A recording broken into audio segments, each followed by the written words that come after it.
Well, hey guys, and welcome to me, Timmy PTG. Reading a short story that I've written. It's called The Great Pants Assassin. Let's just...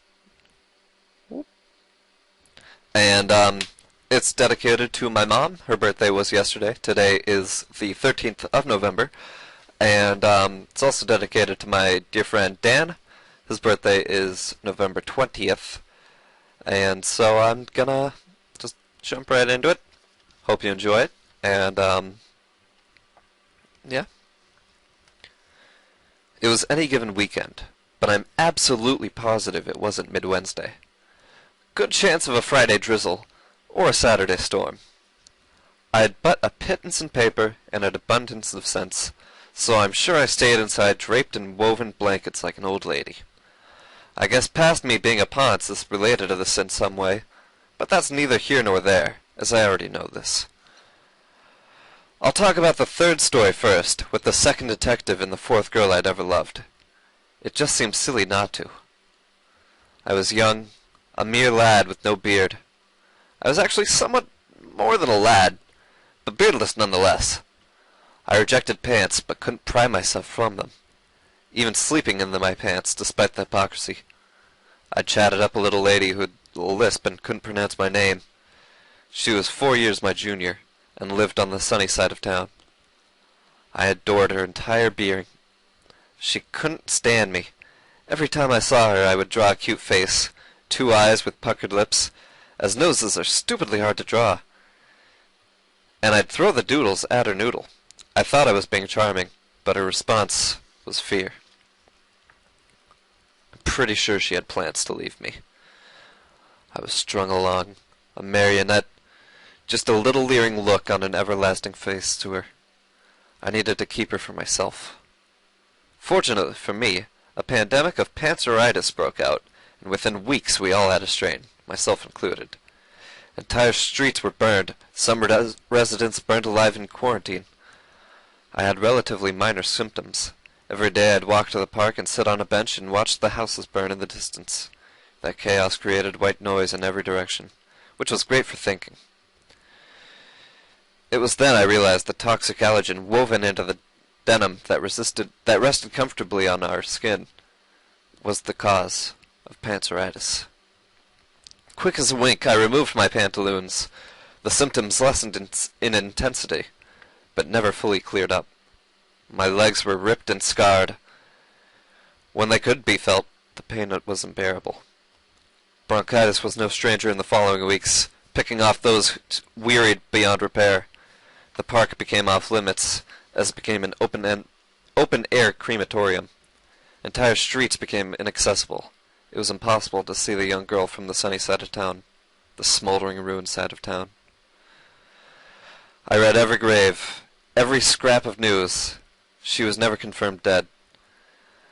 I was the only one to notice her absence, as within days the authorities were investigating me. I wasn't the only one to notice her absence, as within days the authorities were investigating me. My home was searched countless times. My record was against me. I was a heartbreaker by reputation. Second detective to investigate me.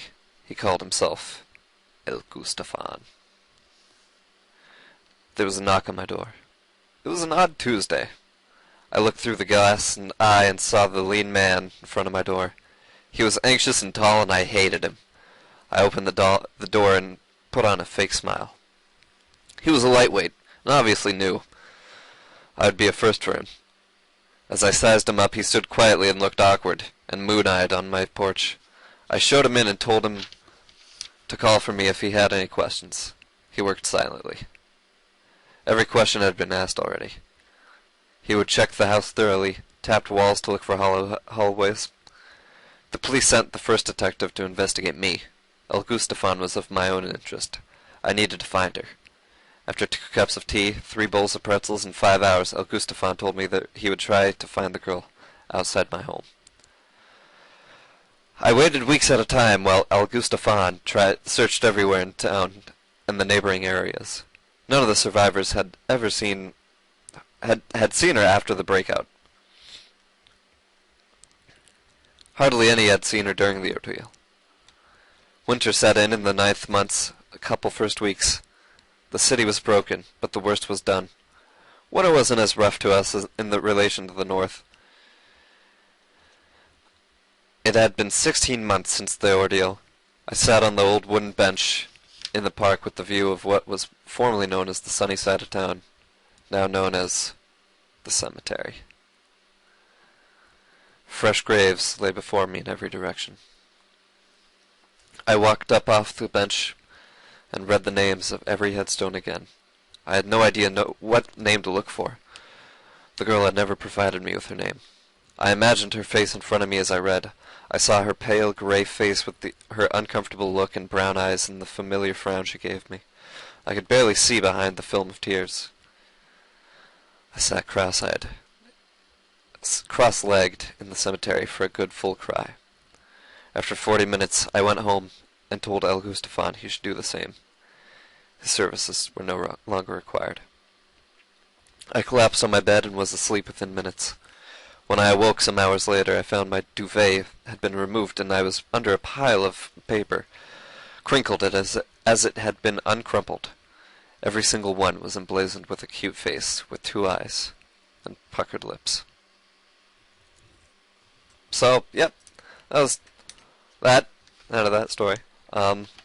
Timmy PTG, as I said, subscribe, rate, comment, and I will see you for either my next video or my next short story, which will be my next video. So, anyways, thanks for watching. Have a good afternoon, day, night, whatever.